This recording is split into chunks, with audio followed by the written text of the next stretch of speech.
Okay, now we are streaming live. Sergeants, will you begin your recordings? PC recording is up. Cloud is good. Backup is rolling. Sergeant Lugo, you may begin opening. Good morning, everyone. Welcome to today's remote New York City Council hearing of the Committee on Sanitation and Solid Waste Management. At this time, would all panelists please turn on your videos? To minimize disruption, please place electronic devices to vibrate or silent. If you wish to submit testimony, you may do so at testimony@council.nyc.gov. Again, that's testimony@council.nyc.gov. Thank you for your cooperation. Chair Reynoso, we are ready to begin. Thank you, Sergeant Lugo. I want to start off by acknowledging that we've been joined by Council members Brannan, Chin, and Riley. Good morning. I am Councilmember Antonio Reynoso, and I am the chair of the Committee on Sanitation and Solid Waste Management. Welcome to this oversight hearing on street and sidewalk cleanliness in New York City. Today, we will also be hearing Intro 471, sponsored by Councilmember Danny Drum, related to the prohibiting obstructing signs on sidewalks, flagging, and curbstone. A year ago, this committee held a hearing on sidewalk and street cleanliness in the face of drastic budget cuts to the Department of Sanitation. Streets were being cleaned and litter baskets were being emptied less frequently. New Yorkers were reporting overflowing litter baskets, garbage on the streets and sidewalks, and an increase in rat sightings. Fortunately, this year's budget restored some of the funding to the department's cleaning operations and created a new precision cleaning initiative. Unfortunately, overflowing garbage baskets and street litter continues to afflict our city. Litter baskets are not being filled with litter, but in some cases they are being filled with full bags of household or business garbage. This is illegal and is adding to the garbage on our streets. We need businesses and households to dispose of garbage properly and keep litter baskets for their intended use. Alternate side parking was suspended for most of last summer and has been in effect with reductions for over a year now. While parked cars do not have to move so often, we need to better understand how this is affecting street cleanliness and the ability of the department's street sweepers to efficiently and effectively do their job. If traffic patterns are back to where we were pre-pandemic, we should return to regular alternate side parking rules so that to do what they are intended, help remove litter from our streets. I look forward to hearing DSNY's testimony on how we as a city and as individuals can do a better job of keeping our streets and sidewalks clean. I'm interested in understanding how changes to alternate side parking rules have impacted the presence of litter in our streets and sidewalks, as well as remaining challenges to curbing unlawful dumping of household and commercial waste in public litter baskets. Now, before the administration testifies, actually, we're just gonna move forward with the commissioner. Sergeant, correct me if I'm wrong, and I do want to acknowledge that we are being joined by Councilmember Carmen Yeager. We've been joined by Councilmember Cabrera as well. Thank you.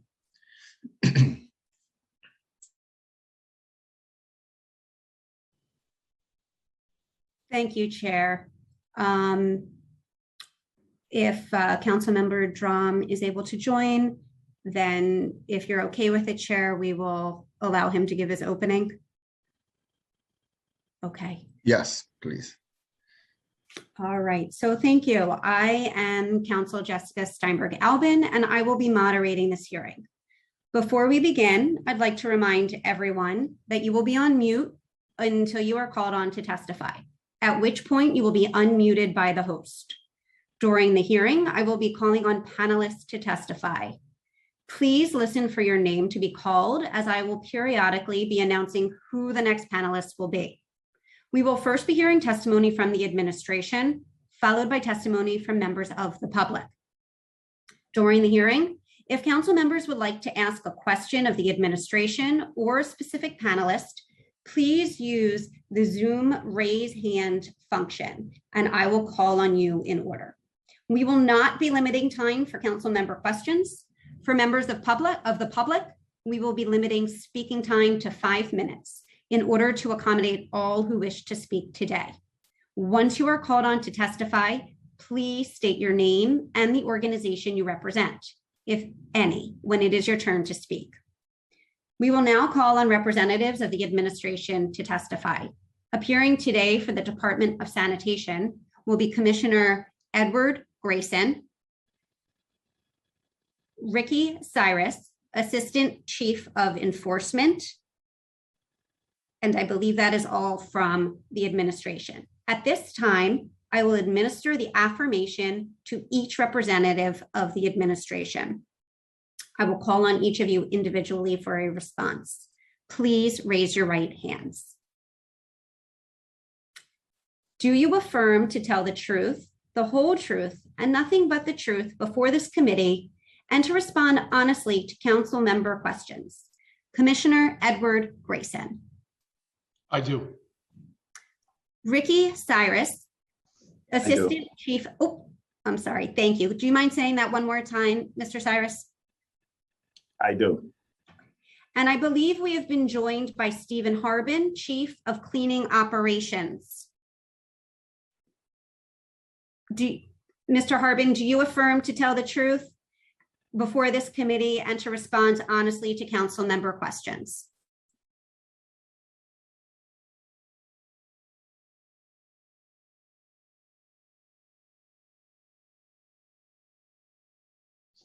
Mr. Harbin, are you able to hear?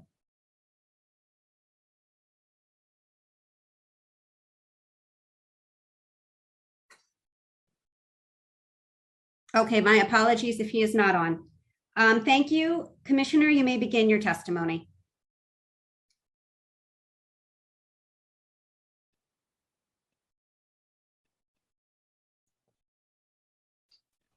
Good morning. Thank you. Good morning, Chair Reynoso and members of the New York City Council Committee on Sanitation and Solid Waste Management. I am Edward Grayson, Commissioner of New York City's Department of Sanitation, and I am joined today by Stephen Harbin, the Chief of Cleaning Operations, and Ricky Cyrus, the Assistant Chief of our Enforcement Division. Thank you for the opportunity to testify today on the department's efforts to keep our city clean and to provide comments on behalf of the administration on Intro 471. Our department's mission is to keep New York City healthy, safe, and clean. We celebrated our 140th birthday earlier this year, and despite the change from the Department of Street Cleaning to the Department of Sanitation in name only, our commitment to cleaning our city has never wavered in over those 140 years. I've been a proud member of this department for nearly 23 years now, and my parents were as well for decades before me. Just about 1 year ago, I testified in front of this committee in my first hearing as Sanitation Commissioner on this very topic. Then, the city was on the cusp of the second wave of COVID infections, without approved vaccinations, dealing with tremendous budget cuts and facing the prospect of widespread layoffs. Today, we face many of the same challenges we did a year ago, but the outlook is brighter. Our city is on the path to recovery. Our schools, restaurants, theaters, and workspaces are open. Then, service cuts and manpower shortfalls, combined with pandemic-related increases in the use of our streets and public spaces, had certainly led to more litter on our streets, overflowing corner baskets, and an overall sense that the city was dirtier than it had been in years. Today, we still face several of those challenges, particularly regarding the changes in New Yorkers' attitudes and behavior, but we have seen a dramatic improvement as well. As I will describe, several budget cuts have been restored, and we have put new programs in place. New Yorkers have joined us in record numbers to help clean up their blocks and neighborhoods, and we have honored our approach to the persistent challenges regarding illegal dumping and doing everything we can to work toward a cleaner city. This year's recovery budget, released by Mayor de Blasio in April, included several new and restored cleaning initiatives aimed at supporting our city's recovery. In the executive budget, the administration restored baseline funding for the department's litter basket collection services. In partnership with the City Council, the administration added an additional $8.6 million in funding for supplemental litter basket collection, making a total of more than the $17 million in new or restored funding for litter basket collections in the fiscal year. Today, DSNY is funded to run 588 litter basket trucks each week, a 116% increase from the 272 trucks per week we were running in July 2020. This additional service has contributed to cleaner streets and improved quality of life for our communities. The Department of Sanitation has also created the Precision Cleaning Initiative, with teams to conduct targeted cleanings of litter conditions, illegal dumping, and overflowing baskets. These conditions are eyesores that affect New Yorkers' quality of life and threaten New York City's recovery. Teams are dispatched based on DSNY field observations, 311 complaints, and referrals from other city agencies and community groups. To date, PCI crews have collected more than 10,000 eyesore conditions and emptied a total of 25,000 additional litter baskets citywide.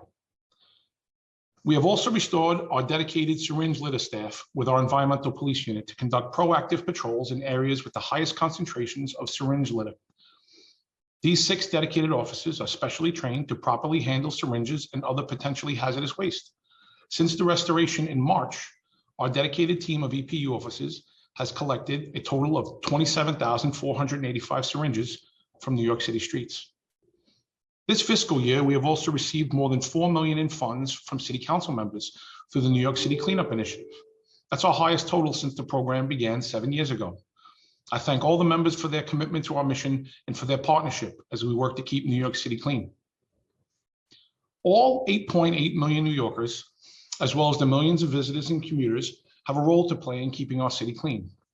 Litter and trash does not just magically appear on city streets. Each piece, bag, or pile has a person associated with it.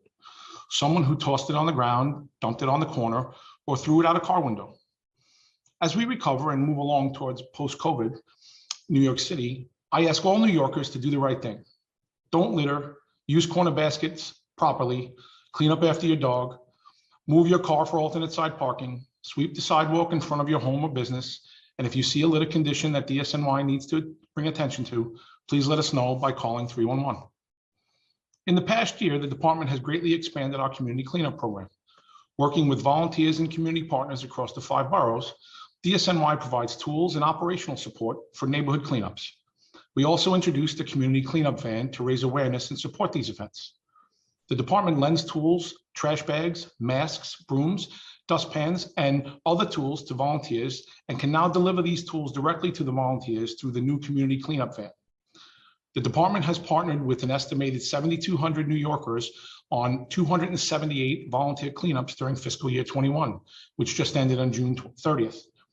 The cleanups represent a 546% increase from fiscal year 20 and a 186% increase from pre-pandemic fiscal year 19. We encourage all New Yorkers to chip in and help us keep New York City clean. The City Cleanup Corps is Mayor de Blasio's New Deal-inspired program. The Corps is intended to foster the city's economic recovery by empowering and employing 10,000 New Yorkers to refresh and revitalize our city to make it welcoming to residents, workers, and tourists. Since its launch 6 months ago, the Corps has contributed significantly to cleaning the city streets and sidewalks in neighborhoods across the 5 boroughs. To date, it has helped remove more than 600,000 bags of trash and cleaned over 25,000 rain gardens of trash and debris. Additionally, the Corps has been active and helping the neighborhoods impacted by Hurricane Ida. Since Ida hit, Corps members have helped remove 72,000 bags of debris and cleared rain gardens and storm drains of trash and debris to help mitigate possibility of flooding. Illegal dumping is a particularly pervasive problem in New York City today. There are any number of reasons that drive this. Unpermitted contractors renovating homes and storefronts, businesses trying to save money and not hiring a private carter, unscrupulous operators dumping in the dark of night. Illegal dumping occurs when someone removes trash from a vehicle and leaves it in a public or private space. It is a major problem in many parts of the city, leading to unsightly and unsafe conditions for residents, particularly in areas with vacant lots, dead ends, overpasses, railroad lines, and industrial zones. To combat illegal dumping, DSNY employs a team of sanitation police officers who stake out known dumping locations, investigate 301 complaints, and impound vehicles that are involved in illegal dumping activity. Fines for illegal dumping start at $4,000 and can be as high as $18,000 for repeat offenders. DSNY also conducts enforcement for improper disposal, which is a lesser violation that generally involves a smaller quantity of material and does not use a vehicle. The number of 311 requests for enforcement of improper disposal increased to 5,094 in FY21, up from 3,837 in FY19. This summer, we recently launched a pilot program of increased concentrated enforcement, Between late July and early August, we concentrated our efforts in Brooklyn Community Board 5 and issued 24 summonses for illegal dumping, 15 summonses for littering from a motor vehicle, 9 summonses for improper disposal, and additional summonses for related violations, and some higher level enforcement actions, including 16 vehicle impounds and even 1 arrest. We removed litter and debris from several public sites, leading to cleaner and safer streets and residents in these neighborhoods. A similar enforcement surge in the Hunts Point section of the Bronx also yielded very positive results. And to date, we have issued 143 violations related to illegal dumping and impounded 83 vehicles. We hope that this increase in enforcement and potentially other efforts among the 5 boroughs in the coming weeks will prompt the residents and businesses to follow the rules and keep our city clean. Intro 471, sponsored by Councilmember Drum, would prohibit obstructions or nuisances in or upon sidewalks, flaggings, or curbstones, streets and medians, and streets established and establish a rebuttable presumption regarding the responsibilities for the placement of the signs constituting such obstructions or nuisances. This legislation is aimed at holding the party identified on an A-frame sign, known as a sandwich board sign, responsible for creating the sidewalk obstruction, rather than the building abutting the sidewalk where the sign has been improperly placed. This bill would also expand in public areas for unlawful placement of A-frames to include traffic medians. The bill contains a rebuttable presumption that the individual or the business named on the A-frame is responsible for placing the sign on the sidewalk or the median. The department receives many complaints about improper placement of signs by businesses in front of other businesses in the street or on traffic medians. This practice is also readily used by real estate businesses to promote open houses. The department looks forward to working with the City Council to move forward on this important piece of legislation. In conclusion, on behalf of our 9,700 employees, I want to thank the City Council for your support in our effort to clean our streets, sidewalks, and public spaces. Our frontline workers are the true heroes in this effort, working day after day in all manner of conditions, doing the tireless work of picking up litter, emptying corner baskets, and collecting our trash and recycling. For 140 years, our employees have worked to make New York City neighborhoods cleaner and to improve the quality of life for our residents and visitors. I thank you for the opportunity to testify this morning, and we are now happy to answer your questions. Thank you very much, Commissioner. Before we turn to the administration questions, I would like to turn the floor over to Councilmember Drum to give an opening on his bill, Intro 471. Thank you very much, and I apologize for being a little bit late. I had some technology problems with my iPad. It's great to see you, Commissioner, and again, thank you for coming out to Jackson Heights last week to announce the City Cleanup Corps, and you did a fantastic job. Thank you. Clean streets and sidewalks are an environmental justice issue. Sadly, certain communities are left with inadequate resources to deal with the ever-present scourge of littering, dumping, and so on. The challenges are immense in the district I represent because not only is it an EJ community, but it is also a destination attracting shoppers from all over the East Coast. The pandemic has added new challenges to keeping our streets and sidewalks clean. This crisis has only highlighted the danger of illegal signs and other obstructions, especially as an extraordinary measure. The city has permitted the use of otherwise public sidewalks and streets for certain commercial structures. There are, however, limits to the scope and size of such accommodations to our business community. Unauthorized obstructions often create dangerous bottlenecks on sidewalks. Not only does this impede social distancing, but it is especially hazardous for pedestrians who are very young, very old, and/or disabled. Even before the pandemic, A-frame signs, for example, unacceptably littered my district sidewalks. This prompted the drafting of Intro 471, which would prohibit the placing of signs and other obstructions on sidewalks or streets and establish a rebuttable presumption that the identifying information on a sign obstructing the sidewalk is the party responsible for the obstruction. Many interests vie for space on our cities and streets, but we must always balance those interests with the need to maintain the health and safety of us all. Individuals navigating the streets and sidewalks of my district and throughout the city deserve to have sidewalks and streets clear of unnecessary obstructions, and that is what Intro 471 aims to address. Thank you, Chair Reynoso, for hearing this bill. I appreciate your work throughout the years to make sure sanitation issues are a priority for this council.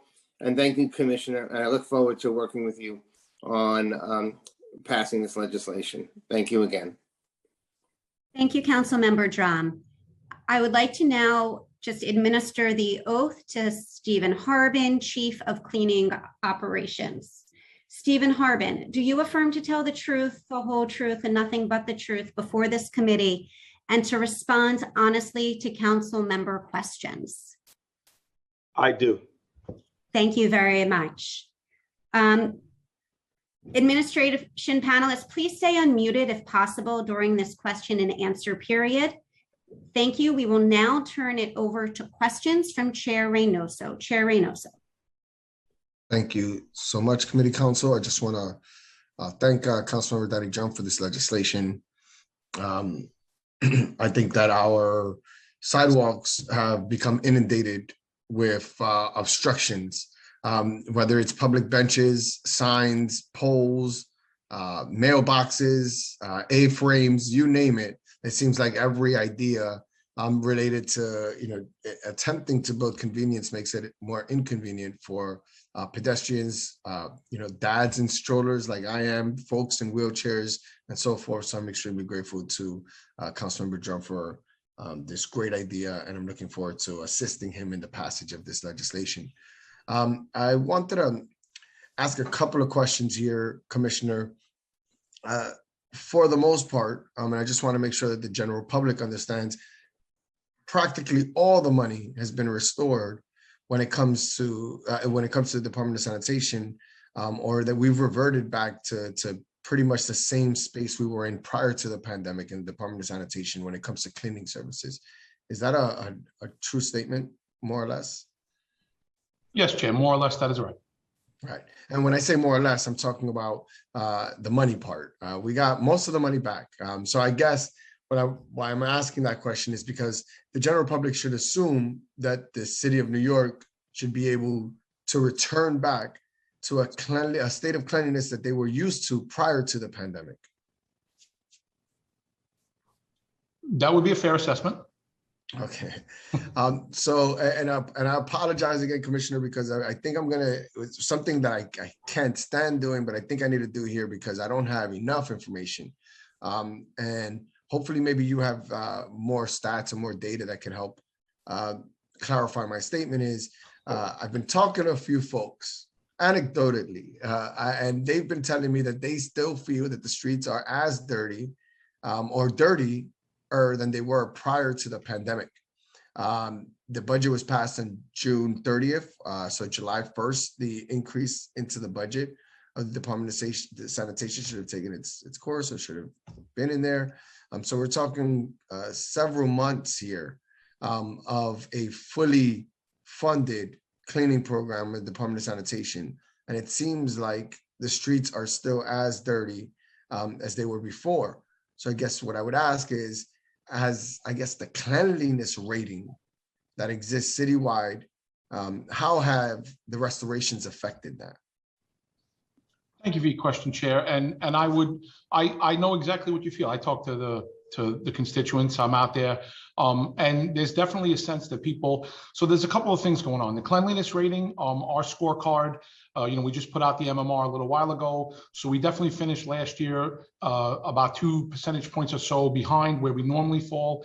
For the first 2 months of the fiscal year, we're we're about the same as we were.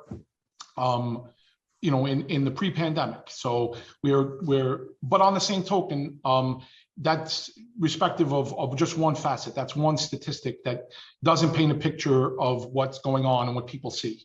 There's the concentrated viewpoint and the truth of objective cleanliness versus subjective opinion. And what I mean by that is that if you think it's dirty, sir, it is. I can't tell you anything otherwise. I can give a million stats to the council today. And if you feel that it's dirty, I recognize that that's the feeling, and we are definitely trying to combat that. Respectively, though, the increase in basket service the PCI resources that have been able to come out and do some really targeted cleanups. Two things to that. What we are definitely seeing is while the restoration of a lot of our services and some new services have happened, the behavior change that occurred over the 18 months with people misusing litter baskets at a record where they were just putting household refuse in litter baskets. That continues. Illegal dumping has continued. And also just in front of, for the residential side, curbside tonnage also stays up. So more and more, we're picking up more in front of everybody's house, which means that there's just an overall continued generation increase. We haven't normalized yet. What we're hoping, as we've only gotten, now 3 months into this fiscal year, we're hoping to see a few things pan out as well. We're coming on the back end of our hiring cycle. So thankfully, we were able to hire new sanitation workers. At the end, before the winter comes in, we'll have onboarded another 840 sanitation workers. Now, what that does is that gives us the ability to fill the posts that we were not filled for last year and have more bandwidth. So more bandwidth definitely means more cleaning.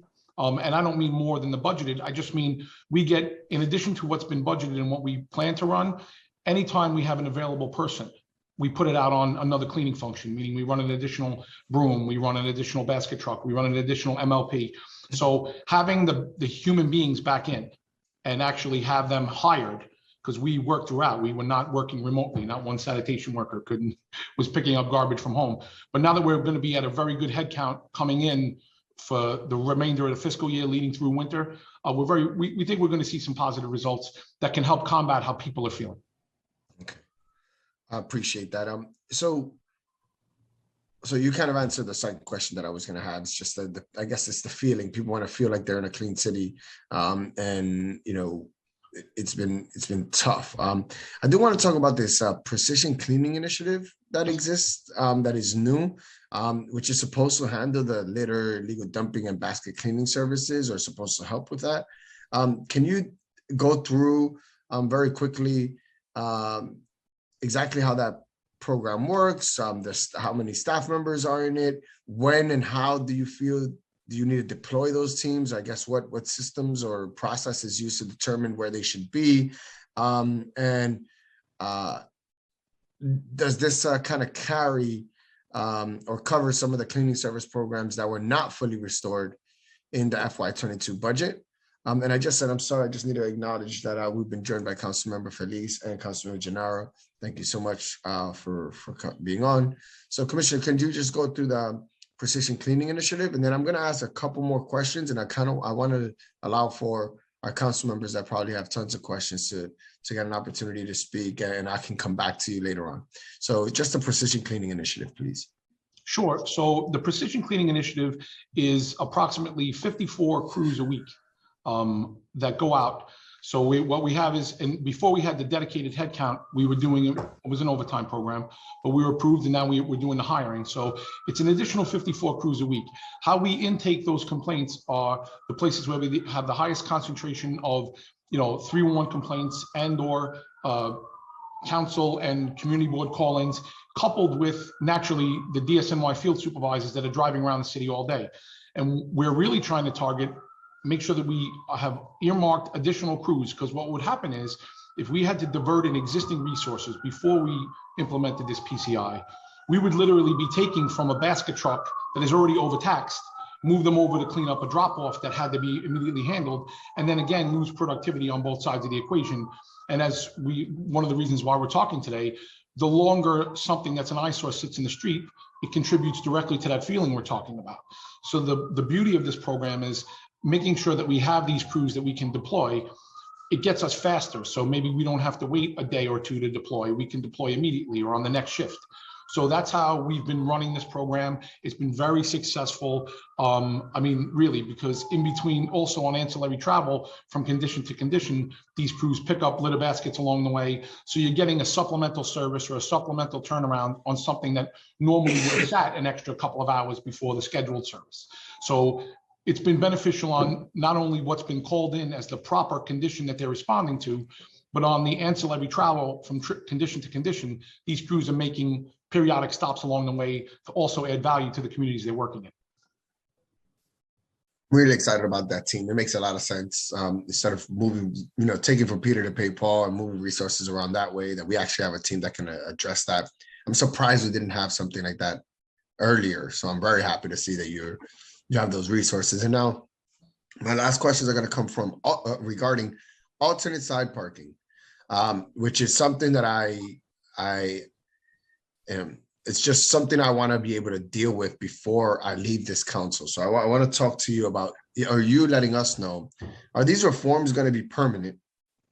Is the first question. And how will the city make the determination to return to regular alternate side parking schedule should it not be permanent? Because at this moment, I guess I'll have to preface the question. It's terrible. And I have to use the front of my house. In the front of my house, a car parks there. It means that for 2 weeks, my street didn't get cleaned. It's just accumulating garbage. And I haven't seen the same amount of fines or the parking violations as usual. So these folks are being very bold. And because of it, we're seeing just disgusting streets, clogged drains, and so forth. So I kind of want to know, is it coming back? This is my informal advocacy for it to come back. And how are you going to determine, or what criteria you're using as to when you will bring it back? Chair, I thank you for the question. And I definitely, mechanical broom sweeping is definitely our most effective way to clean New York City streets. We have testified before the council to that fact for years. And I have to tell you that the biggest issue with alternate side parking or people moving for the broom is just that. It's the non-compliance. Your own example was a prime, the challenge of having a reduced sweeping schedule for the parts of the city that were getting multiple times per week is that when they go to one time a week, if somebody doesn't move their car, now you now wait a whole week to get a mechanical broom. And then we rely as a city on the homeowner or the business owner to come out and do their job on the 18-inch or be subject to that violation. So mechanical sweeping is the greatest thing. As the sanitation commissioner, it's almost like, don't ask, I'd sweep every street every day because but like I said, that's not a cheeky way of answering the question. Where are we seeing the biggest impact? In the community boards in the city that had multiple time sweep, where we're now down to just the 1 day.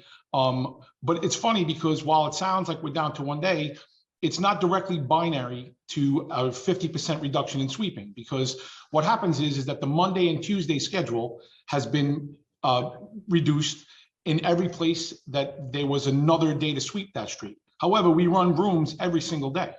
So when you think about it, there are plenty of areas of the city that only had 1 time a week sweep. Those areas were not impacted.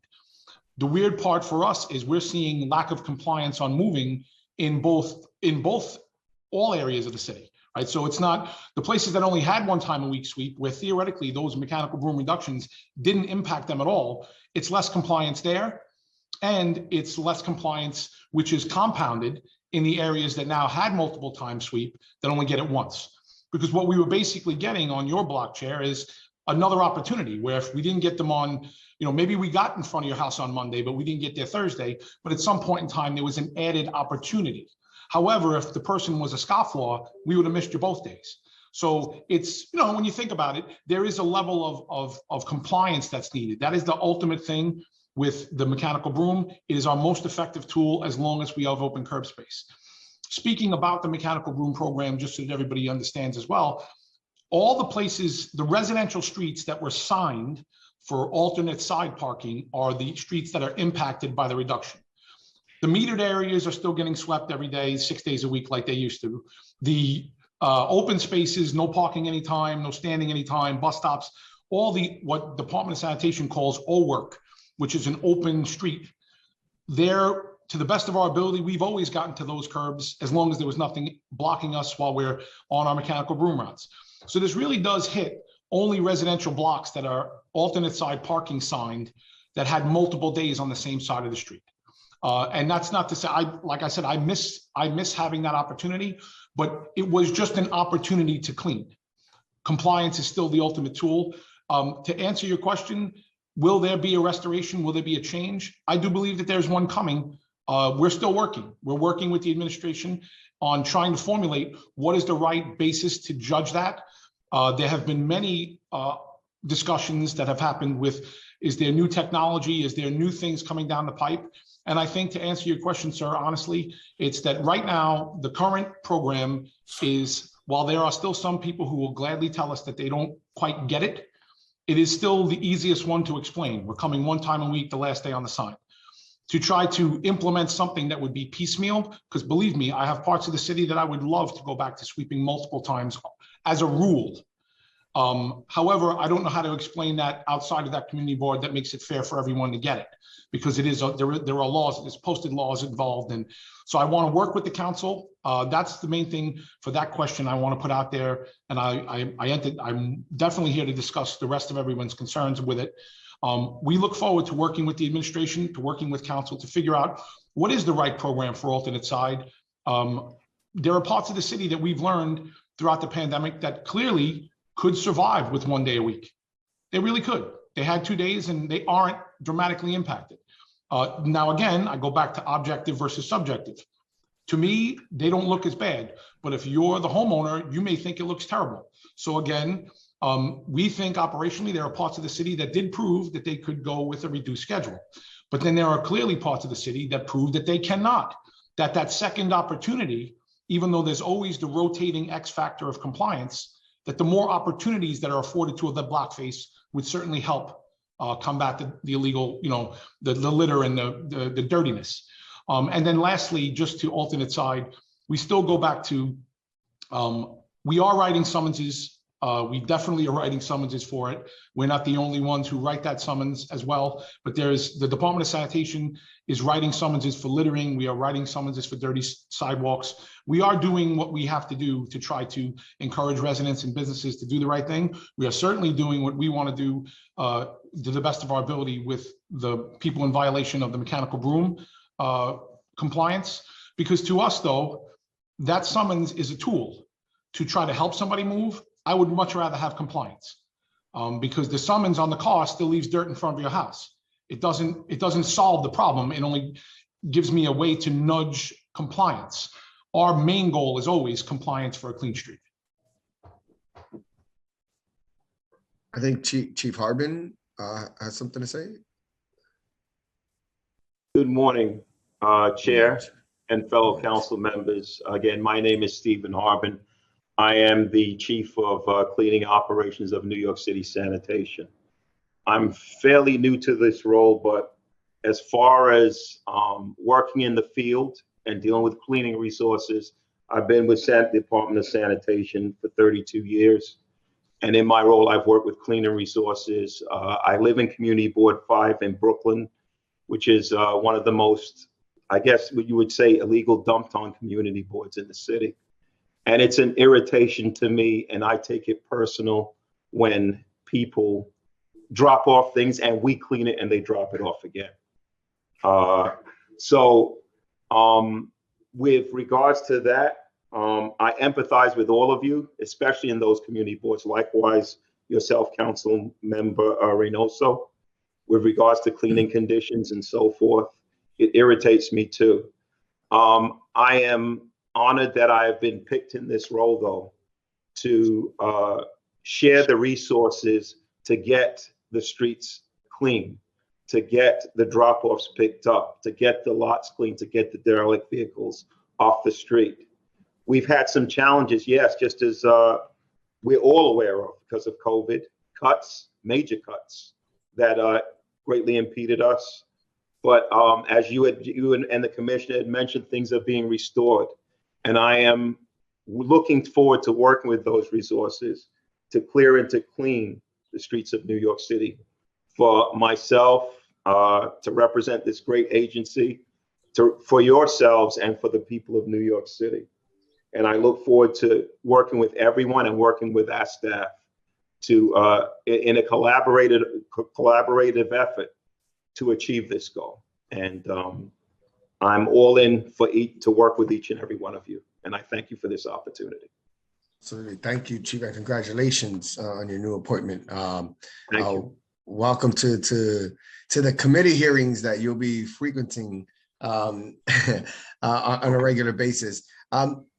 Commissioner, I just wanted to clarify, do you have statistics on how many summonses have been given? Look, homeowners, and look, I'm not a homeowner, but I live in a house, and if the streets are not clean, the acorns come back onto the sidewalk, and paper gets back onto the sidewalk, and it's just the wind will bring it back up, and the streets are absolutely dirty. It makes it harder for the sidewalk to be maintained clean. So I don't want to not do enforcement on homeowners and on businesses, but the biggest problem is the city, and we can't fine you, or you can't get summonses for dirty streets because of the cars. So the cars are my biggest issue, is the vehicles blocking your ability to clean these streets. So I want to ask how many summonses, or the rate of summonses, and whether or not they've changed to pre-pandemic levels, considering that the city has gone to pre-pandemic levels when it comes to vehicle use. So it means that I would expect the same amount of violations happening, if not more, considering the change in culture of vehicle people that have cars and that are leaving them parked. Great question. Yes, we are definitely writing summonses. I believe the first 3 months of this fiscal year, we are somewhere in the neighborhood on parking summonses alone for the statutes that we write to. I believe we're close to about 100,000 summonses so far. But I will ask Chief Cyrus of our enforcement division to get a little bit granular, because that's a very good point. Chief Cyrus, please weigh in. Good morning. Thank you for having me. So for parking summonses, in the first 3 months, we have written approximately 97,395 summonses, of which is broken down. In July, we wrote 40,469. August, around 41,753, and 15,173 in September so far. And Assistant Chief Cyrus, can you just clarify to me how many of those summonses are for vehicles parking violations versus homeowners? Like, break down the homeowners versus commercial, I guess, sidewalk versus street, I guess, if you can do that. Those numbers are just for parking. So for for both summonses in July, we wrote 25,000. In August, around 24,000, and in September, around 10,000. Okay, and then how many of those summonses did you write around the same time this year, 2 years ago? Do you have that information? Like 2 years ago, same month to date, how many violations were written? I don't have that information in front of me right now, but I'm willing to get to you. All right, Chief. Yeah, if you find that information, can you get it to me? I have a ton of more. I have a lot of questions, but I'm going to hold back because I want my council members to get an opportunity to speak. And I'll be here the whole day, so I'll come back to it. So, committee council, I think Jessica's going to handle that work. Thank you so much, Commissioner, and I'll be back. Thank you, Chair. Thank you, Chair. I will now call on other council members to ask their questions in the order they have used their Zoom raise hand function. If you would like to ask a question and you have not yet used the Zoom raise hand function, please raise it now. You should begin once I have called on you and the sergeant has announced that you may begin delivering your testimony. First, we will hear from Council Member Cabrera, followed by Council Member Chin. Council Member Cabrera. Thank you so much, Committee Council, and to the Chair. Thank you for your leadership. You hit in a lot of the questions that I was very interested in covering. And Commissioner, welcome, and to all the Assistant Commissioner. I wanted to point out first that Time Out interview, they did a survey of 27,000. They polled 27,000 city dwellers in an urban center across multiple continents. And New York City came in within the top 3 dirtiest city, even though we land in the top 5 cities overall, and the top most exciting cities in the world. And yet, this is something that is not just perceived by New Yorkers, but from all over the world. That is unfortunately the perception, and I think a reality in a lot of our neighborhoods. So I just wanted to point that out. Second, in terms of what Councilmember Reynoso mentioned, in terms of enforcement, I have to be honest with you.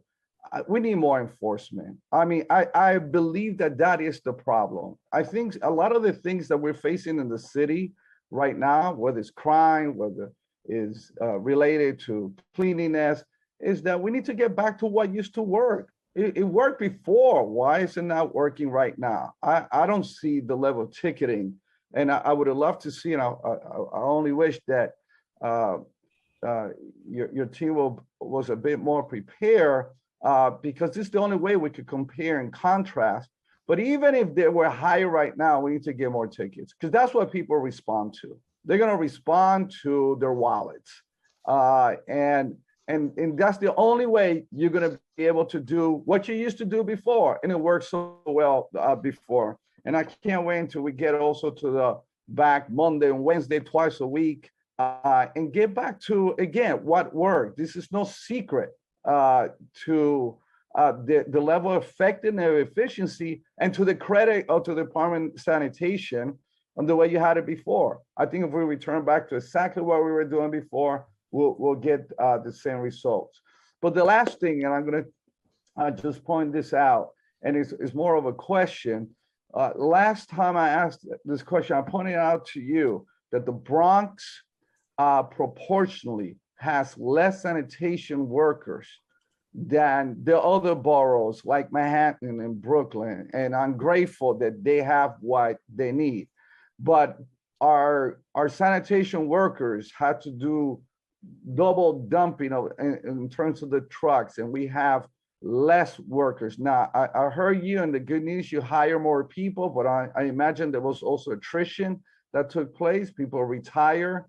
How many more prior to January? How many more are we over the numbers that we have back in January in terms of the Bronx sanitation workers? Councilman, what I will do is I dynamically for the Bronx, I do not have that. We are going to finish our last group of new hires before November. So our last class goes in November. Your Bronx garages will definitely be probably back to full, if not a little bit over pre-pandemic staffing, on the relative term. But I'll have a grid sent to your office, absolutely, of where the numbers sit. Commissioner, I just want to say, what my goal here is not pre-pandemic. What I'm trying to say is that pre-pandemic, proportionally, we were not getting our due. And what I'm hoping is that we get our due, that we get proportionally compared to the other boroughs. We are way below. And the workers here in the Bronx, they know that. The union, sanitation union, they're very well. As a matter of fact, they brought it to my attention. And so what I'm hoping is not that we go back to the pre-pandemic, that we go above that, because they're doing more work here and they have more area coverage. Because they have to go a longer distance between stop versus Manhattan. Everything is just, you know how it works. You know this better than I do. The work is, I don't want to call it easier, but it's more streamlined. That you would, as you see in the Bronx is one of the hardest places. And this is why when there's snow, and we're anticipating more snow this year, you always have to get from the other boroughs. We never have enough, never. And that just accentuate the fact that we're lacking. And I know my colleagues here from the Bronx, Councilmember Felix, Councilmember Riley, and others share the same sentiment, that we here in the Bronx, and this is the overall story with just about everything, it's a bit frustrating that we don't get a fair share. And that's all we're asking for. We're not asking for more, we're just asking for fair share proportionally to other boroughs. Understood, sir. Thank you for your question. I will Thank get you you so some much, manpower Commissioner. numbers though, so you could see it. I appreciate that, Commissioner. I appreciate your follow-up. You got it. Thank you so much. Yeah, Thank you so much, to, Mr. Chair. no, thank you, Councilmember Cabrera. I really appreciate your questioning. And I guess I want to share in the sentiment to kind of be a part of this caucus of returning alternate side of the street parking to normal, because I think the mayor is making a decision based on politics as opposed to it being on data and information. I believe Mayor de Blasio thinks the city of New York is very grateful that alternate side of the street parking has been reduced. And I think it made sense during the pandemic, but now that we're, coming out of it, or at least when it comes to vehicle usage, we should rethink whether or not that's politically savvy or makes sense. And I'm also part of the Ticket More committee caucus as well. Committee counsel. Thank you, Chair, and thank you, Councilmember Cabrera. We will next hear from Councilmember Chin, followed by Councilmember Riley. Councilmember Chin. Thank you. Thank you, Chair. Thank you, Commissioner. Good to see you. I have two questions. One is that rat problem, especially now with all these open restaurants, and in the residential neighborhood in my district, that's the biggest complaint that we get. The rats are running around, and the garbage situation, because there are a lot of these open restaurants. And so I want to see like how sanitation is working with the businesses to make sure that they clean up after themselves so that we can alleviate this problem. And my second question is on the syringe collection, because you were talking about, sanitation was able to do the collection. And in my district, we've been asking for syringe box, especially in Saturday Roosevelt Park. And the residents there has been, asking for that service.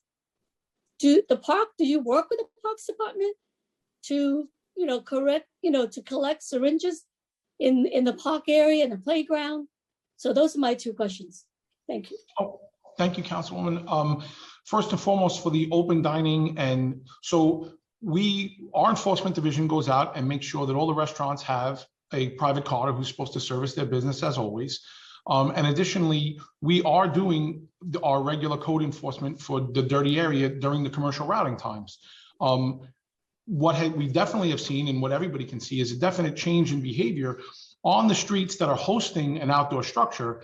The place of the set out may have changed, simply because normally, let's say a business would have put their garbage out right directly in front of the store. Well, if there's a dining structure there, they're going to put it off center or, to the next available open space. To that end, that's been something that's happening along the streetscapes. But for the enforcement of what we do with that, all the commercial garbage, we do carder enforcement regarding. We go in and we check storefronts and we talk to business owners to make sure that they have the private carder and a schedule that can meet their needs. And number two, we can write summonses if they don't. And we have written summonses for those who fail to produce the fact that they have a carder that services their material. And additionally, we can write for the cleanliness of the front of the property. And we definitely, I would definitely like to know exactly what blocks are. And I know that's widespread, but if you have definite places where you can point out, please definitely get it to our team here so we can work on something with you in your neighborhood that could be a little bit more tailored. Perhaps it's messaging. Perhaps we could do another thing where we give literature out to make sure that the business owners understand what the rules are. We're not against summonsing at all, but I wouldn't mind doing any walkthrough with you, or you could just forward us your hotspots and we can just send Chief Cyrus's people in to do some education. I just want to definitely make sure that we're going out there armed with the ability to properly communicate what the problems are. That's to the first question. To the second question, we do work with the Parks Department. Most of the time, it's to get the syringe litter that's in and around, that's not in a sharps container. We do not put out sharps containers for public drug use, so to speak. That's not part of a program that we host. However, we do go to right now the syringe team has been going around to areas where it's been observed where there's large amounts of syringe litter from what is perceived to be public drug use. And we go and we try to proactively clean that up. We worked in a few playgrounds. So if this is in other parts of the city, just on request. We can certainly work with the Parks Department. We can certainly work with any council member who has a place that they know is a hotspot for what is public drug use. It's naturally part of a bigger team effort, so to speak. Why is there public drug use stuff? The other things that we're there for the back end to try to make sure that any of the syringes that are left, we can properly dispose of and keep the, not just the eyesore, but any health conditions that could arise from that. That's our main focus, but we would gladly work with you to find out where that is. And we can certainly discuss with our partners in parks if there's another program that they're hosting. Like I said, we don't host putting out sharps containers publicly, but we go by, this team goes by and does proactive sweeps in known areas where there's drug use. Okay, yeah, we'll definitely follow up with you to work on those, because especially, the rat issue is that the restaurants are in residential neighborhoods. You have, resident upstairs, like especially in the Lower East Side, my district. And, we had issues with bars, and now the open restaurant, it just really add to it. So we definitely will follow up with you to work on it. Thank you. Thank you, Commissioner. Thank you, Chair. Thank you. And I just want to, the best way to handle the rat problem is called containerized waste. This is one of the only large cities in the world that doesn't do containerized waste, which would make it so impossible pretty much for any vermin to be able to eat or get into our garbage system. I've been trying to push that for quite some time here and haven't been too successful because I don't know who carries that bill. But whoever carries that bill, we should be pushing it forward, because containerized waste is the way of the future, and it'll make the job easier actually for the Department of Sanitation, while also reducing the numbers of rats that exist in the city. Thank you. Thank you, Councilmember Chin. Thank you, Chair. Thank you, Councilmember Chin. We will now hear from Councilmember Riley, followed by Councilmember Feliz. Councilmember Riley. Thank you, Council. Can you hear me well? Good. Thank you, Chair Reynoso, and thank you, Commissioner Grayson. First and foremost, I would like to thank Commissioner Grayson. The sanitation has been amazing in my district with helping me out with a few issues, such as cleaning up areas where a lot of pollution is going, such as furniture and TVs. My question kind of piggybacks off of Councilmember Chin. There's a huge rat issue that's going on in my district now. Predominantly residential. These rats kind of look like cats. They're huge, and they're like going through different houses. So just wanted to, I guess you kind of answered what you're doing to kind of address that. My follow-up question is also abandoned cars. There's a ton of abandoned cars in my district, especially during COVID, being that a lot of individuals couldn't go to the DMV. Is there any update on what sanitation is doing about abandoned cars? And also under the underpasses of a lot of subway stations in my community is a ton of garbage. And that's one of the locations that sanitation has helped me out with. But I just want to know if the council members don't get in contact with sanitation, is there any procedures that you guys kind of go under these underpasses and clean them out? If you do, is that once a week, once a month? What does that procedure look like? Thank you, Councilman. And thank you for your partnership and your leadership. You've definitely pointed us in towards a number of conditions that it was great that we could work together and get it cleaned up. To the rat problem, number one, first and foremost, it's definitely, if you're going to talk to your constituents, the way that they set out, if there's any way potentially that they could take more and more of a shift to, if there may be in areas where we have more plastic bags set out in the residential side as opposed to garbage cans set out. And I'm not talking about a steel trap. I mean, even just a receptacle. Sometimes that helps because it's clearly easier for vermin and vector to get into a 3 mil plastic bag than it would be to be into a container. So there's some messaging that we can certainly put out on our end as well to encourage people to, whenever possible, use a receptacle as opposed to a bag, particularly in the rat areas. The other thing I want to definitely point. I'm sorry, Commissioner Grayson. I'm sorry. Can you just repeat that? That's information I've never heard of. You're saying in residential areas, for example, if you could put out your entire basket, the actual trash can, you guys would prefer that than just the loose pieces of bags? Well, preference is to what if you have an area where you have a lot of rats eating from the street, then theoretically, I mean, the can would be better. So we would service the can for them. This is respective to the homeowner. A lot of people don't, if you don't have the storage, we see a lot of places that have high density, so to speak, or middle density where it's multi-unit homes. If you don't have a ton of storage to put out 15 cans, you're going to put out a bag, a set of bags. It really depends on the respective property owner's ability to store it in between collection dates. However, if they put it out in a can, we do both types of set out. We service the cans that are at the curb, and we also service the bags that are at the curb. This is an encouragement for anybody who, if you're saying that you notice that the rat population is up, or those are the complaints, you can ask the constituents that you're talking to, how do you set out the garbage? Do you put it out just the bag from the kitchen? Or do you put it out? I know a lot. I know personally on my block, a lot of people do the garbage bags, but they do not do the cans because sometimes, and I don't want to put a blame on sanitation because I know that they're kind of rushing, but sometimes when they do put the cans out, their cans might end up in the street because it could be windy that day. There's no garbage in it, so it kind of flies around. So I know that was the issue why a lot of constituents aren't putting out the cans, but maybe there's a way we could kind of figure out, how they could put out the cans more than the bag. But I do agree that I think the cans will be a better suit. But also, Commissioner, I also thought that the sanitation workers preferred the bags over the cans. So I'm just trying to use this as a learning and a teachable moment because I thought, it was always more convenient for bags than it is for trash cans as well. And I know Councilman Riley, you got all the time in the world, so don't feel like.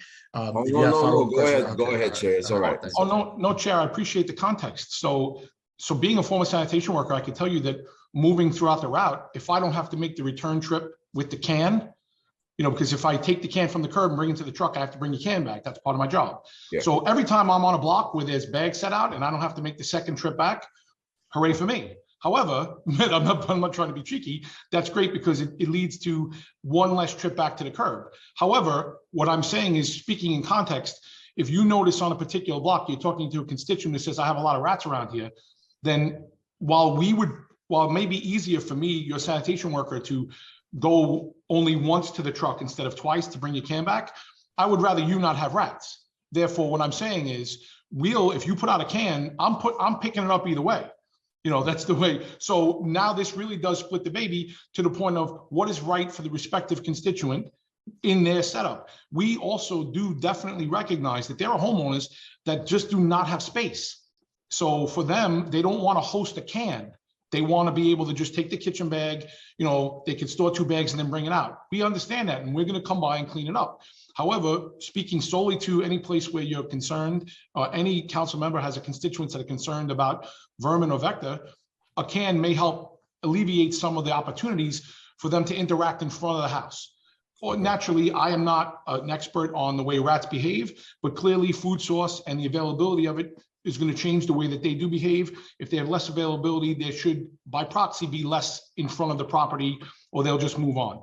The one thing I do want to circle back to, though, Councilman Riley, is make sure that I want to know where your hotspots are for that, because we also partner with the Department of Health, and maybe there's some more baiting or some other things that we could do directly to the actual rat population, because that's where we're about the litter. And then the abatement of rats is through the health department. Like, we don't have exterminators that go out. They have the teams that look at that. So that's another resource that I definitely want to know where your challenges are. To the MTA properties or the underpass properties, if they are city owned, we're driving past them anyway. So what we do is we do make those observations. We encourage our partners that may be the responsible party for that property, aka the MTA, state DOT, etc. And we say to them, hey, do you notice this dirt and litter or drop off or unsafe condition on your property that's an eyesore to New York City, residents? And we encourage them in writing, calls, etc., to do the right thing. We also work through Intergov to try to get more of that communication happening. What winds up happening sometimes is we work together locally and we just cross that imaginary line and go clean it up. Now, what happens is that it takes us a while to schedule that, because number one, now it becomes a scheduled cleanup with department resources that we weren't planned for, but we go do it because we want to take care of the mess. And a lot of times public spaces that have this dividing line that is uncertain, that's where it winds up. It winds up in a quagmire where you're now telling us, hey, can you help me clean this up? And it may or may not be definitively DSNYs, but then we wind up trying to do all we can to help. And by the way, that is something that we've done for years. My entire career here, we have worked locally and tried to encourage our partners, whether it be the state government, federal government, MTA, whoever owns respective said piece of land that should be doing it with their resources to not tax us to do it. But we try to work on it.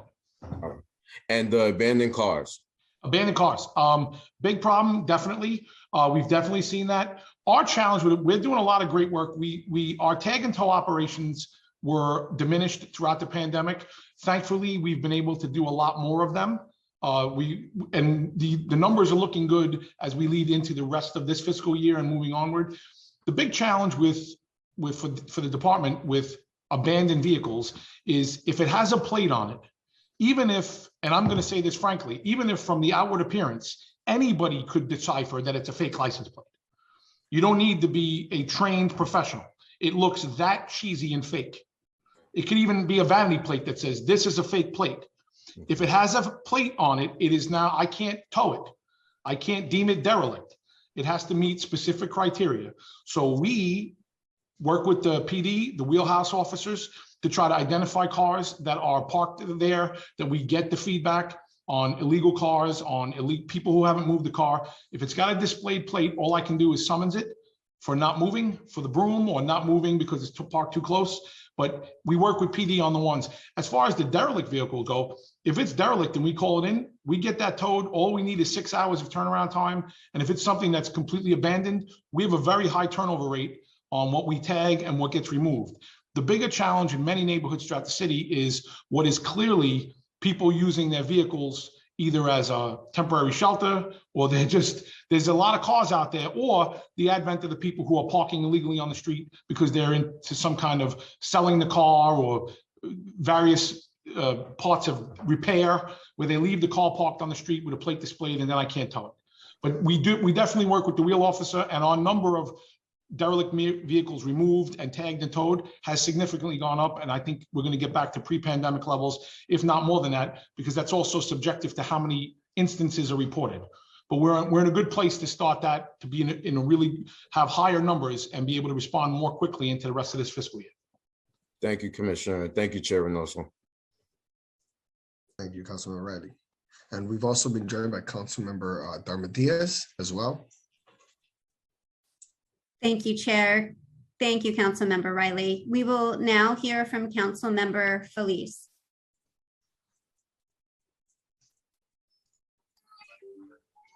Thank you so much, everyone, for this very important hearing. Thank you, Chair. Thank you, Committee Council.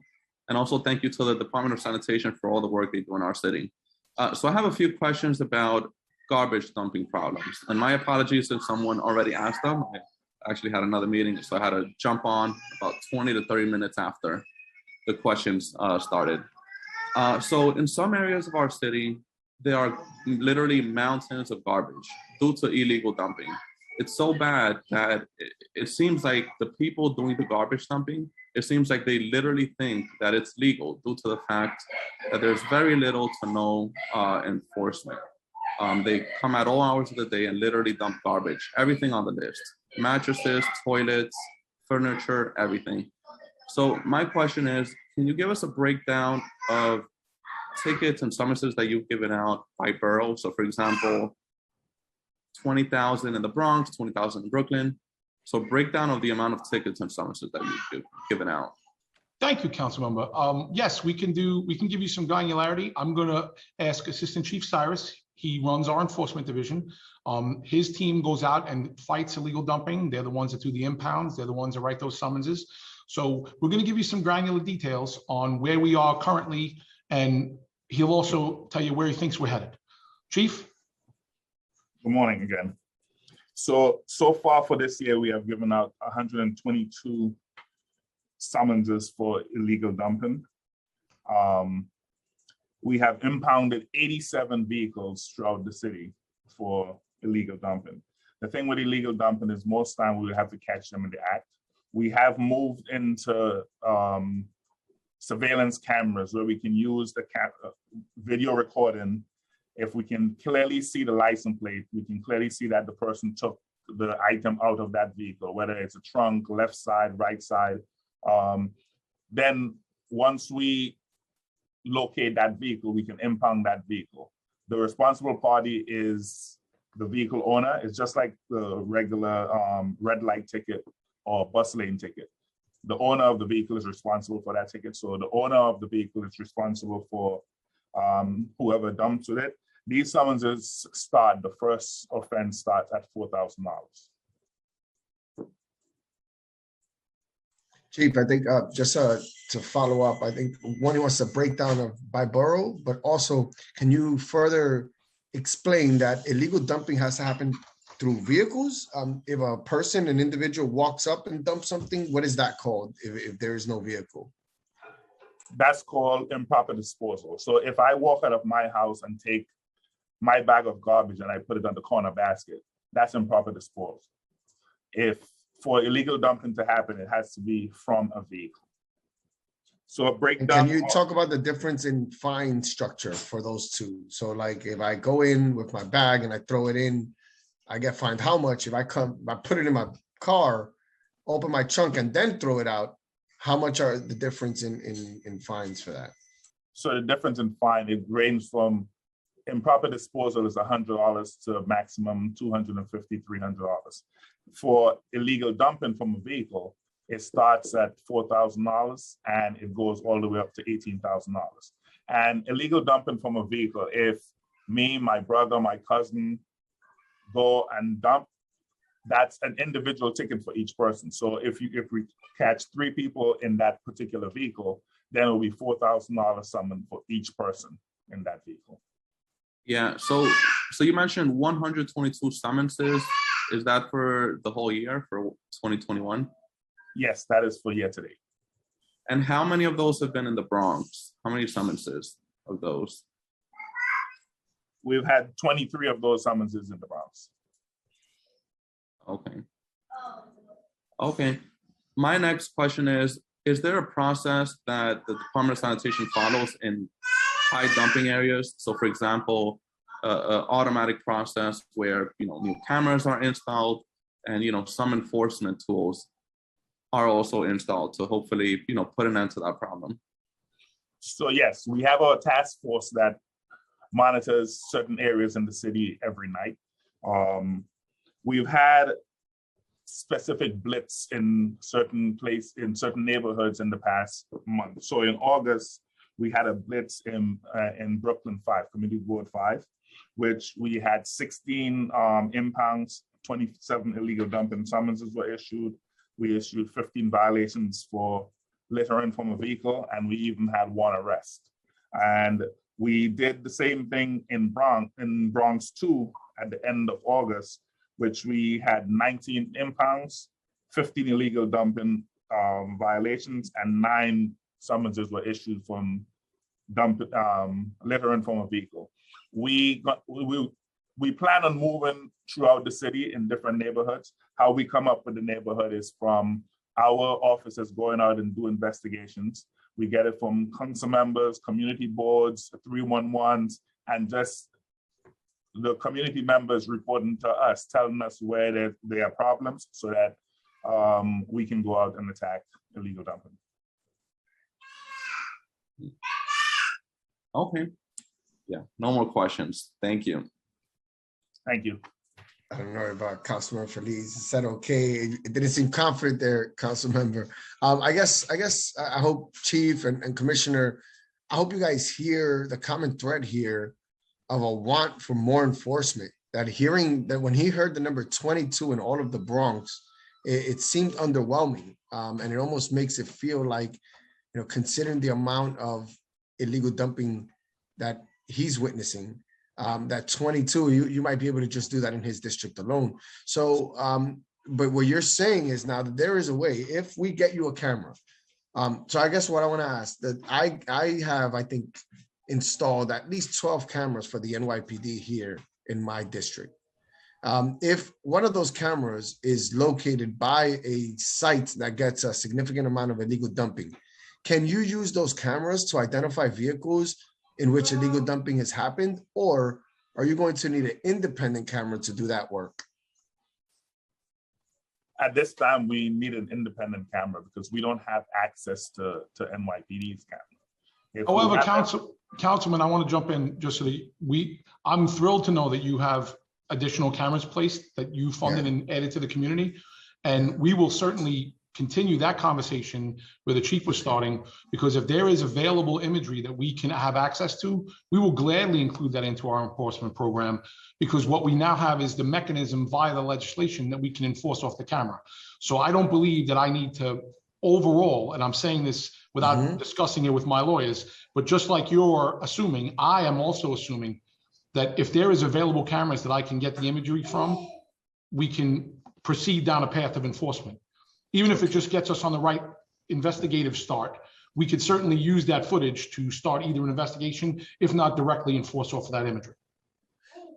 That's good. That's good to know, Commissioner, because I'm learning a lot.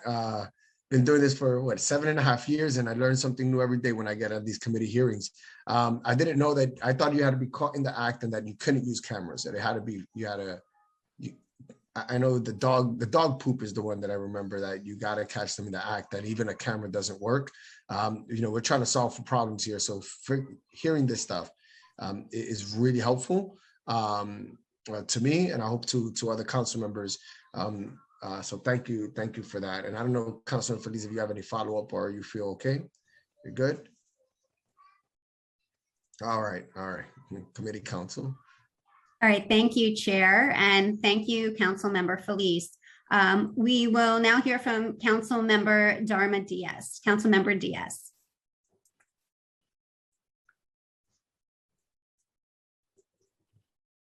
Councilmember Diaz, one moment, you need to be unmuted. Thank you. Pleasure to repeat myself because it's worth saying twice, if not 3 times. Thank you, Chair, for this much needed conversation. I want to thank the Commissioner Grayson for working with us so closely in Community Board 5, where at one point they had the most dumping in New York City. So it seems my question was going to go more toward cameras. Again, thank you, Chair, for bringing up the conversation about cameras. It's definitely much needed. Diaz is kind of getting tired of driving around the district and identifying. So if we can figure out a way to get cameras, it would be amazing. Thank you. Thank you, Councilmember Diaz. I think there's a revelation, Commissioner Grayson, related to these cameras. I really think folks are like, my precinct is going to hear from me. I have one dumping site that's right next to a camera, and now that I know that, I'm going to ask my precinct if they can give access to the garage or to the supervisor or whoever. And I agree with you that it might not be something we do readily now, but once I call the mayor's office and let them know that I would appreciate if the NYPD give access to the Department of Sanitation for that. I don't see it being a problem, but it could help solve a lot of issues, because I think, again, enforcement is the biggest issue we're having here. So I'm really excited about that. Committee council, is there any other council members that are looking to ask questions or a second round? Chair, I see Councilmember Feliz's Zoom hand is raised. So Councilmember Feliz, please ask your questions. Thank you. So could you give us a breakdown or a brief summary of the caught in the act rule? Is that for summonses or is that to impound the vehicle? Catch the act, dumping garbage. Understood. I appreciate the question. And again, I'm going to have Chief Cyrus. Chief, take it away. But it depends on the type of violation. We have action violations, and these action violations, you will have to catch that person in the act. As he talked about, K9, improper disposal. If somebody's dumping something into a litter basket, that can be caught in the act. Or if there is mail in that litter basket, we can write an S2P or S16 for that violation. So only the action violations, we have to catch them in the act. The other violation, we could write them to the property. Okay, so if someone's dumping garbage in the Bronx and you don't catch them in the act, you wouldn't be able to give them a summons? as it depends on the type of violation. If it's just improper disposal, no, we wouldn't be able to give them a summons unless we catch them in the act. Okay, so under what conditions would you be able to give a summons for garbage dumping without catching someone in the act? So if in that bag that person dropped into the litter basket, we open it and we find some kind of identifier, whether it's a box from Amazon or a mail, we can write a violation based on that. But we have to find something that would identify that person as where the garbage is coming from. What about someone coming with a truck or a car and dumping garbage? So if we catch them in the act, we can impound that vehicle. But if there is some kind of video surveillance, if we have a camera in that location and we can identify them off of that camera, we can get that information. But we clearly have to have the plate, and we have to see where the person is dumping that debris from. Also, if I may add some other context, Chief, remind them about the affidavit that can be also filled out, which is now after the fact by a witness. Right. So if someone witnesses it, they can fill out an affidavit. They get in contact with us. We provide them with an affidavit, and we can write a summons based on that person's eyewitness account. Okay. And you also mentioned that this year so far, you've given about 122 summonses and about 20-ish were in the Bronx. Mm-hmm. How would you describe the current enforcement tools that we currently have, and how much of that is allocated to the Bronx? Can you repeat the question? I didn't hear you correct. Yeah, so could you describe the current enforcement tools that we have now, and also kind of roughly describe how much of that is allocated to the Bronx? So cameras, people, I guess, patrolling an area to see if they catch someone in the act. So in terms of sanitation police, we have 9 sanitation police and 2 lieutenants assigned to the Bronx.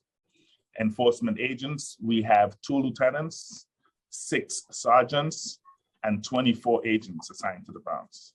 At this time, we don't have any cameras in the Bronx. We are still in the infancy stage of our cameras. We currently have 4 cameras that we are using, and those 4 cameras are between Brooklyn, Queens, and Staten Island. We are in the process of working with vendors to see which economically how it will work for us to purchase more cameras. At this time, the cameras that we purchase cost around $10,000 each.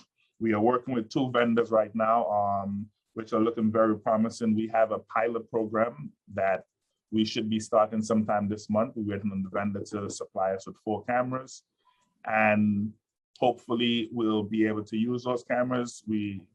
Those run in the cost of around $6,000 to $8,000. Hopefully they would work for the particular needs that we have. And we're also working with another vendor to see how we can streamline pricing so that we can purchase more cameras in the not too distant future. So we're asking you guys, where you can, help us fund these cameras, because what do these cameras do, Assistant Chief Cyrus? What do they do exactly? So we put those cameras in the dead ends or known dump locations. And the ones that we have right now, we have a live stream of it. So we can sit at the office, or we can sit 2 or 3 blocks away from that location when we can see the activity that's happening in that area. We've had incidents where our members were patrolling on one side of the neighborhood and illegal dumping was happening on the cameras on the other side, and we were able to go and catch them in the act. So these cameras have video surveillance cameras, and we have live feeds that is monitored at our headquarters, and it's monitored in the field via a mobile app. So to add some context, just to paint a picture, our ability to write summonses and do enforcement after action off of a camera is relatively new. So we're in the process of figuring out the right way to get these cameras in. Where does the funding come from? Right now we have partnerships and we're trying to leverage existing cameras, much to what you mentioned, Chair, like there are other cameras out there.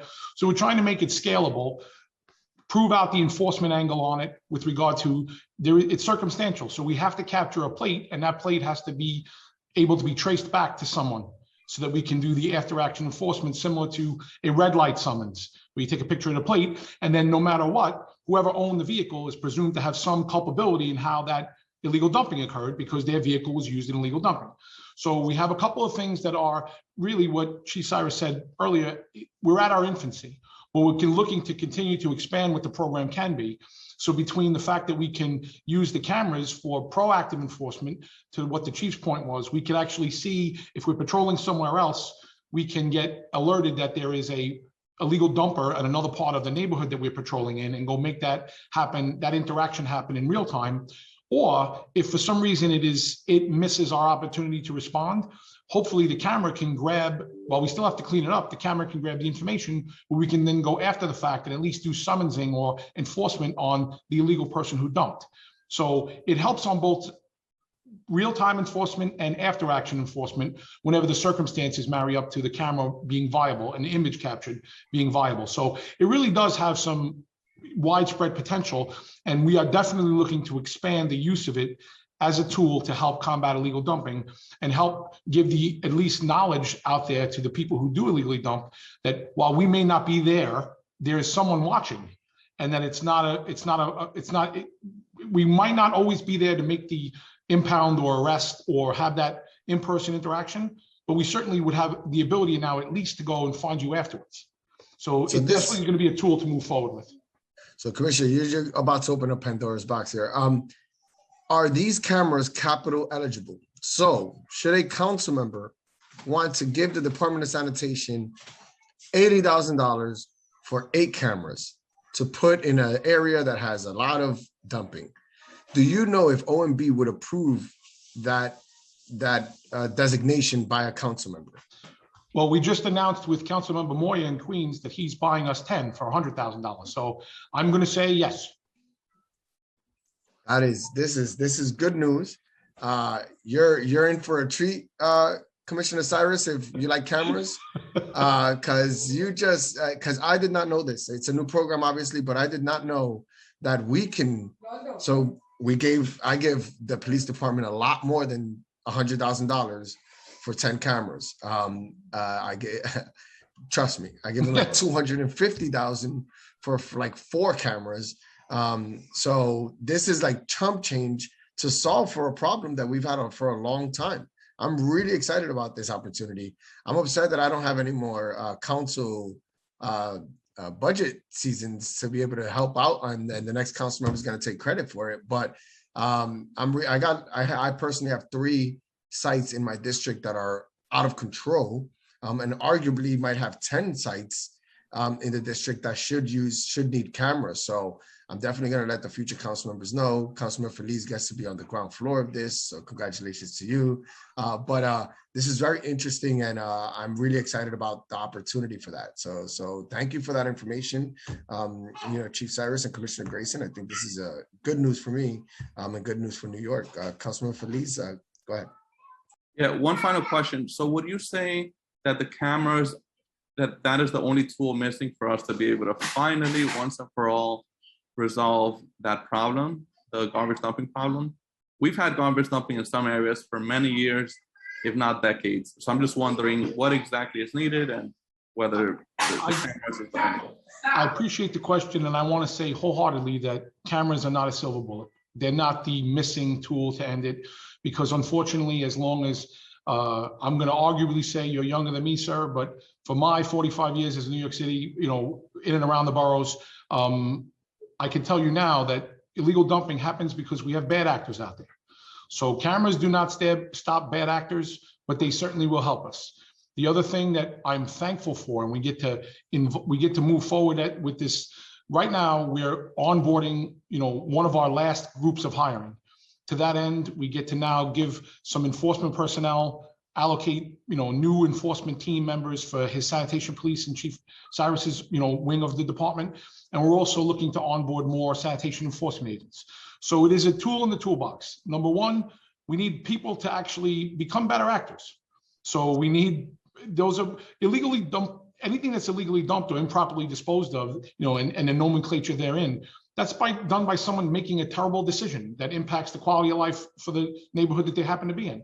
So we need them to do their part, but when they don't, we need the resources, which helps with the PCI teams that we've had to go out and do more.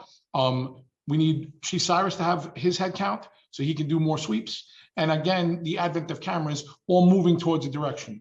I, like you, one day hope that illegal dumping never happens. And hopefully maybe this is the start of, the next round of the city that we can totally stomp it out. I really do hope that happens. But I don't think that cameras is a silver bullet, but I got to tell you, and the chairman brought it up, this is relatively new for us to be able to do this. And I'm excited to see what we can do to really further refine what the final solution on cameras and cleaning, what does that look like? Is there, we have to be evolutionary with the people we serve. So how do we continue to move forward? I think this next step with the cameras is definitely going to be a huge help for us. Cool. Thank you so much. Thank you. Thank you, Councilmember Feliz. It looks like we have another question or two from Councilmember Diaz. Councilmember Diaz. Thank you. My question is for Assistant Chief in reference to the cameras. So I have a hotspot. You guys do an amazing job. 6 months later, is it possible to move the camera to another condition, another spot? Hey, you know what? That was not Fulton in Pennsylvania anymore. It's Broadway Junction. What's the process, if there is a process? The cameras we have are very mobile. We can move them from location to location. Perfect. So that wouldn't be an issue. Wonderful. Then my second question would be, I go to budget, I rent a truck, I'm observed, the cameras catch that I dumped. Will the summons be given to budget because they own the vehicle, or would Dharma's, because I rented, my driver's license attached to it, I would also be given a summons, or they summons for the dumping? In situations with a rental vehicle, we would have to catch them in the act. At this time, we cannot write that summons to budget because they rented that vehicle to me or somebody else, and I'm the bad person. At this time, the laws don't allow us to go into budget and get your information and write them a summons from that. So for rental companies, we would have to catch them in the act in order to impound the vehicle and write the person who rented the vehicle that summons. Okay, thank you for confirming what I have heard. Chair, maybe it's more conversation for us to have in the future, because definitely it's an issue. At least in my district it is. Thank you. Yeah,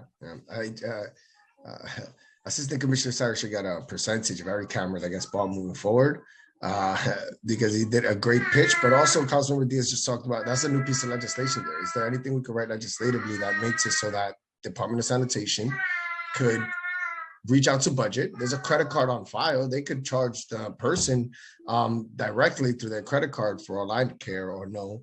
But I want to, Councilmember Diaz is a good point here. A lot of the illegal dumping that happens are on like these rented U-Haul trucks and not necessarily a personal vehicle. So that's good to know, and it's interesting.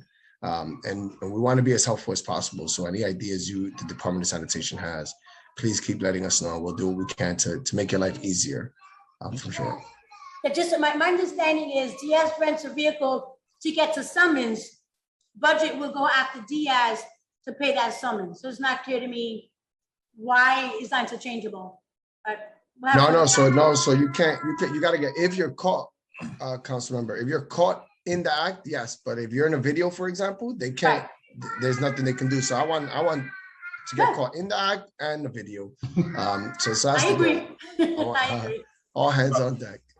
From our point of view, we would love that to be able to go to budget, get the information from that person, and be able to write that person a summons. But at this time, unfortunately, we cannot do that. Thank you. Thank you. Thank you, Councilmember Diaz. And it looks like Councilmember Riley has additional questions. Councilmember Riley. Thank you. Just a remark and one more question. I love the camera idea. I'm actually going to implement 2 within my district just to try it out. I love the idea that it's mobile also.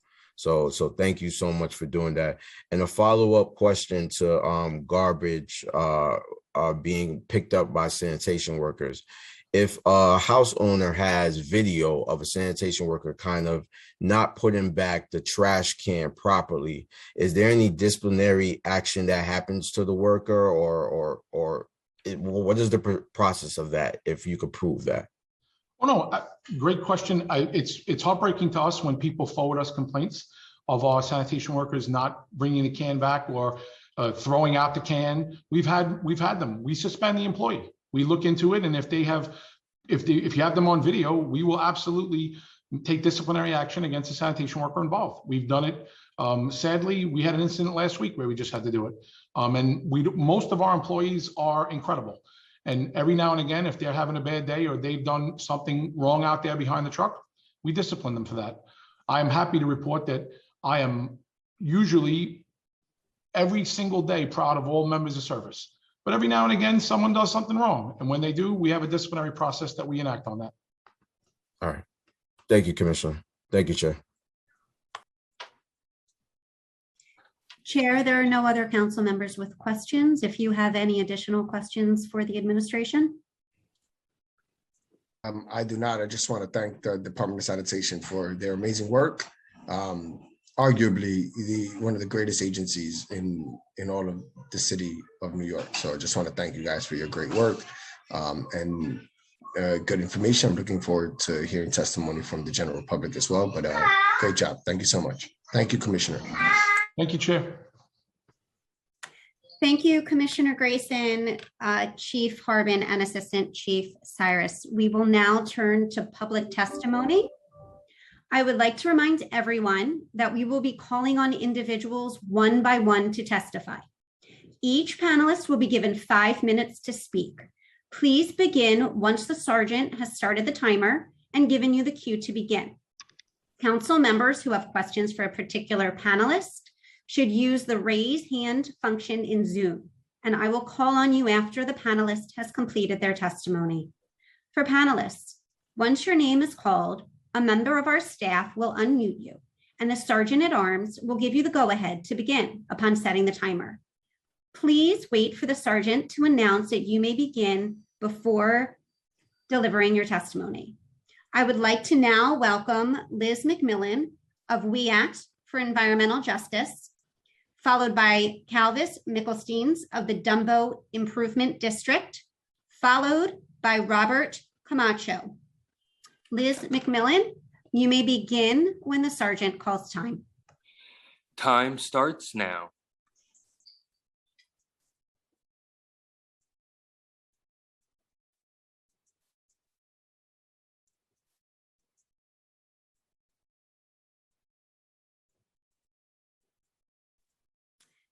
Liz McMillan, are you still available to testify? If so, please unmute your mic.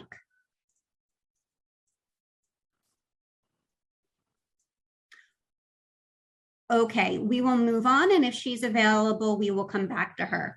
We will now hear from Calvis Mickelsteins of the Dumbo Improvement District. Calvis Mickelsteins, you may begin when the sergeant calls time. Time starts now. Thanks very much. Can you hear me okay? Perfect, thank you. Yes, we can hear you. Good morning, Chair Reynoso, Commissioner Grayson, and distinguished committee members. Thank you for allowing me to speak today. My name is Calvis Mickelsteins, Director of Operations at the Dumbo Business Improvement District in Brooklyn. Like many bids in the city, we maintain a robust sanitation program in order to keep the sidewalks and streets clean and clear for New Yorkers and visitors alike. I've come in front of your committee to speak briefly regarding an issue that is ever present, not just in Dumbo, but many parts of the city. especially the business districts and commercial corridors. The amount of trash and recycling bags put out for collection by medium and large-scale residential and commercial properties is ever increasing, particularly as online ordering and home deliveries continue to grow. These piles of trash bags, stacked 4 to 5 feet high and lined up on narrow streets, is both unsightly and hazardous, spilling into bike lanes and parking spaces. These piles often attract illegal dumping, further exacerbating the situation. In our bid in Brooklyn, this is seen on many streets, where residents and visitors alike struggle to navigate around these piles. I've seen individuals pushing strollers unable to pass narrow stretches of sidewalk on Water Street. I've seen cyclists having to leave bike lanes to avoid trash bags. And despite our bid and city sanitation team's best efforts, illegal bags dropped almost every night. I understand that the city budget plays a disproportionate role in DSNY's ability to handle the inordinate amount of waste generated in the city. And so I urge city council members to consider new alternatives to address the issues of improper waste storage and illegal dumping. While increased enforcement would be helpful, stronger interagency ties between DSNY, DOT, DOB, the NYPD, bids and other city bodies concerned with improving the public realm could yield a better understanding of the issue. While there are many potential approaches that could be tested, none will be effective without a comprehensive approach led by City Hall to bring all relevant city agencies to the table. Working together, pilot programs such as the DSNY Clean Curbs program should be extended to include residential properties. Dear committee members, we must think both critically and creatively about solutions to manage waste disposal in dense, heavily trafficked parts of the city. While increased enforcement is helpful indeed, I believe the creative policy solutions paired with technological advances are what we need to solve this issue. Thank you for your time. Thank you very much. We will now call on Robert Camacho to testify, followed by Liz McMillan if she is back on. Robert Camacho, you may begin when the sergeant calls time. Time starts now. How we doing? I want to take the time to thank Antonio and all the committee members and also sanitation. I'm just a little, I lived in Bushwick all my life. My father owned the home. We have a 2-family home. We had 2 family homes. Now all of a sudden, we have these humongous buildings in there. They don't put the garbage out at the time it's supposed to be, because I know you're supposed to be giving out tickets. But we talk about tickets all the time. If you're making money and you're making a lot of it, just like the businesses and what he said, guess what? That ticket is nothing to him. But to someone like me that's on a broke income in a 2-family home, it's a lot. So we really need to find out what's going on with that. They're not bringing supers into these buildings to make sure that they sweep their 18 inches in front of their building. So they're not giving jobs for the people in the community. They're bringing that same dirty bucket in the van and cleaning all the other buildings that they're doing. So they're not helping the community. 1, 2, in regards to parking, parking is a big issue. I clean 18 inches over my curb.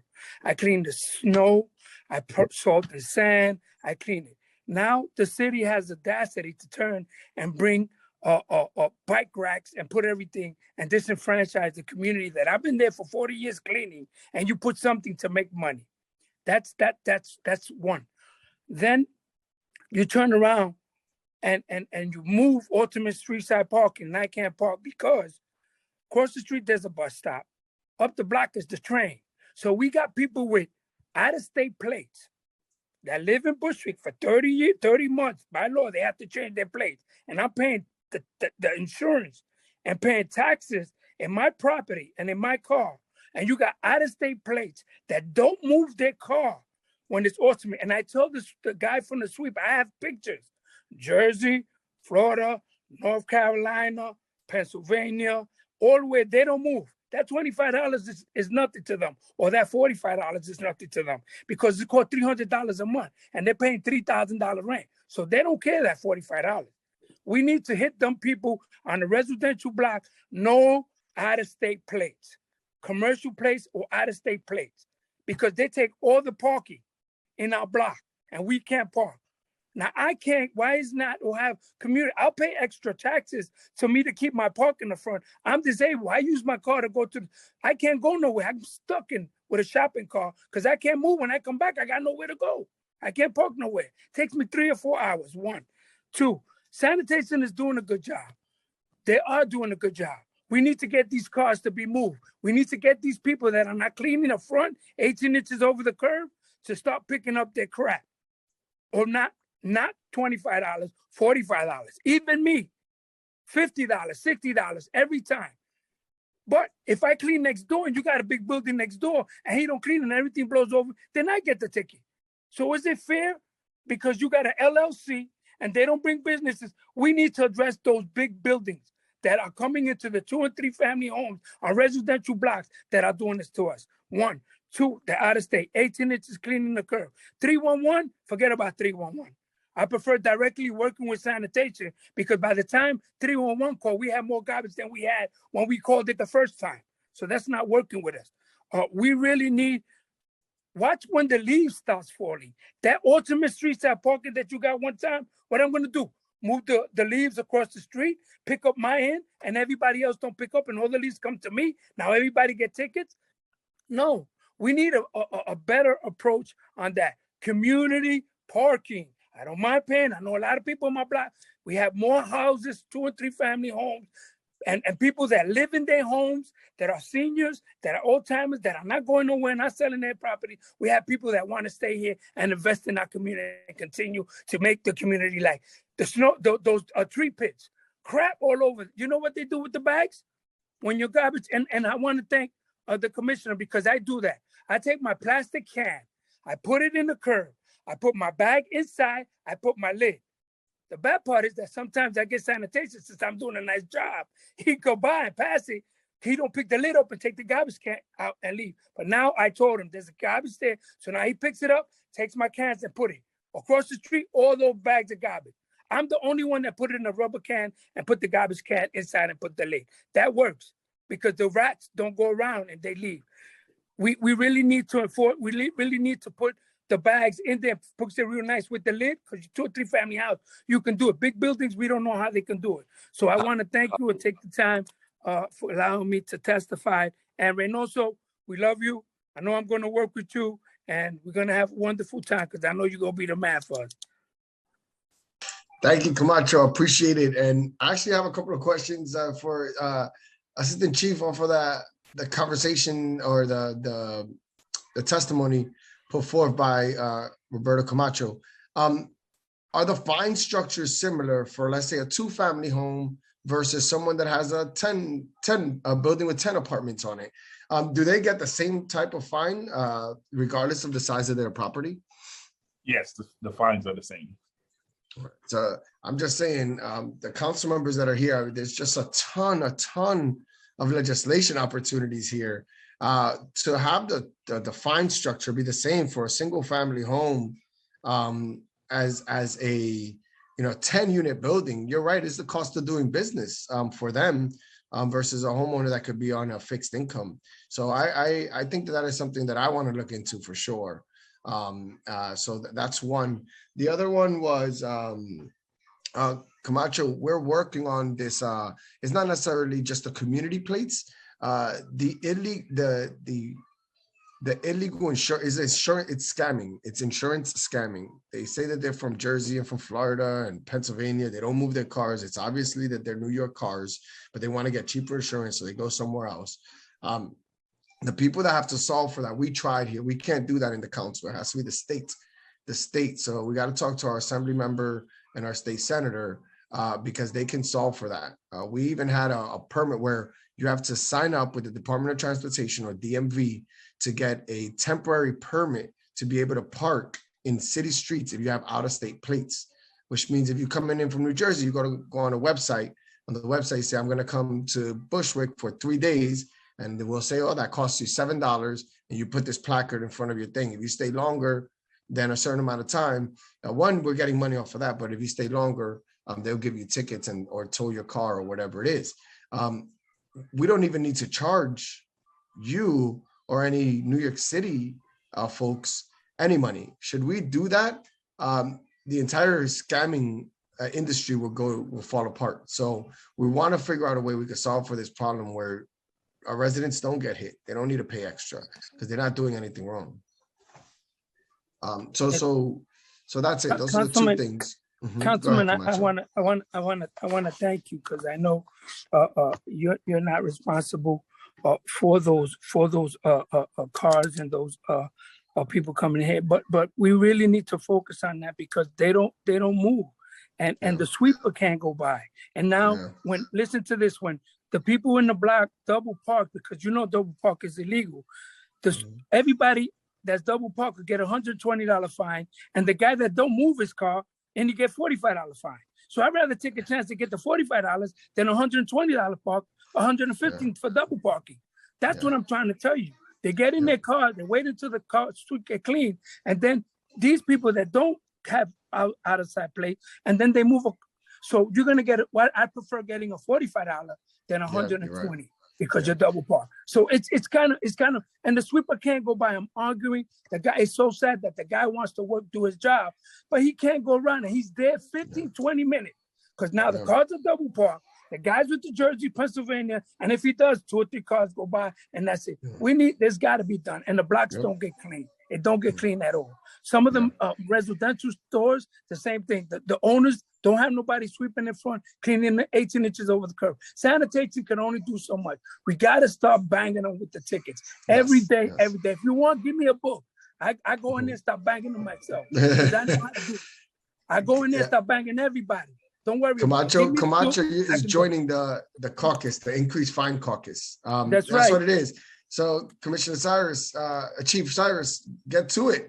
The more tickets you give, we'll give you the bigger cookie basket we'll give you during Christmas.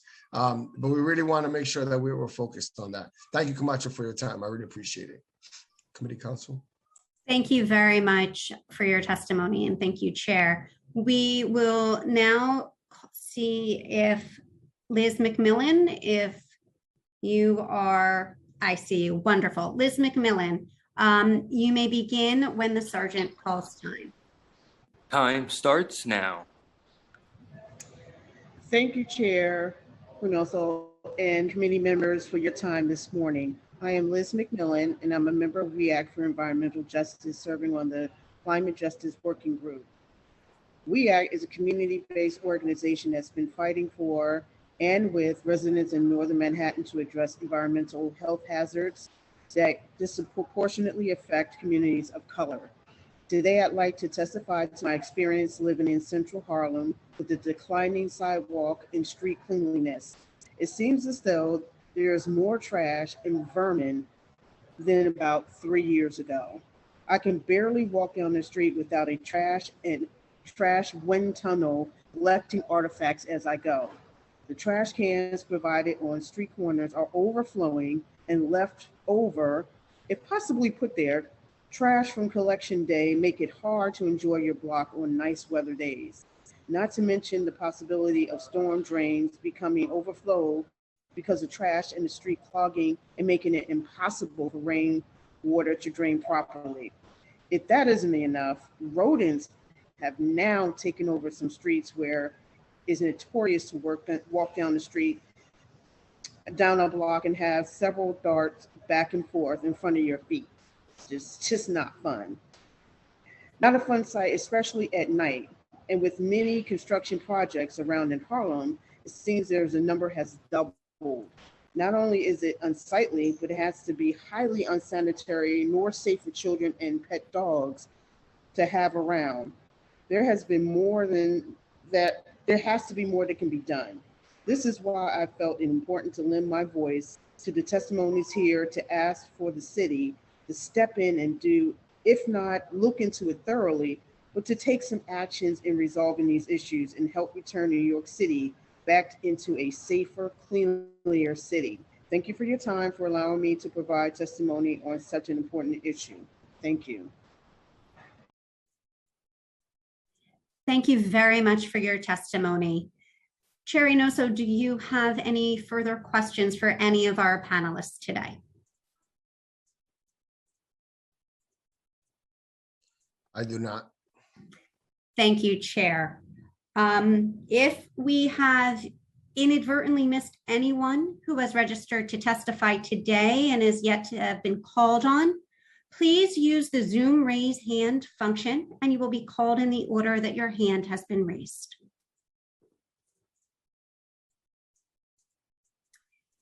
Seeing none, I will now turn it over to Chair Reynoso to offer his closing remarks. Chair Reynoso. And Chair, I apologize. We've been joined by Councilmember Gibson. We've been joined by Councilmember Gibson. Welcome. Thank you so much to the committee council, to the sergeants, to both chiefs, Harvey and Cyrus, and our commissioner for being here with us today. I feel like it was a very productive hearing. There obviously is an increase in the amount of trash we're seeing, and we're hoping to solve for it. It seems like a lot of people here are leaning towards more enforcement. We've also learned about opportunities and ways council members can assist the Department of Sanitation with this work, and also how we can lay out our garbage that could assist related to rat mitigation and so forth. Just overall, a very thoughtful and productive hearing. So I'm extremely grateful to everyone. Have a great Monday and rest of the week. Thank you so much. And at this point, this meeting is now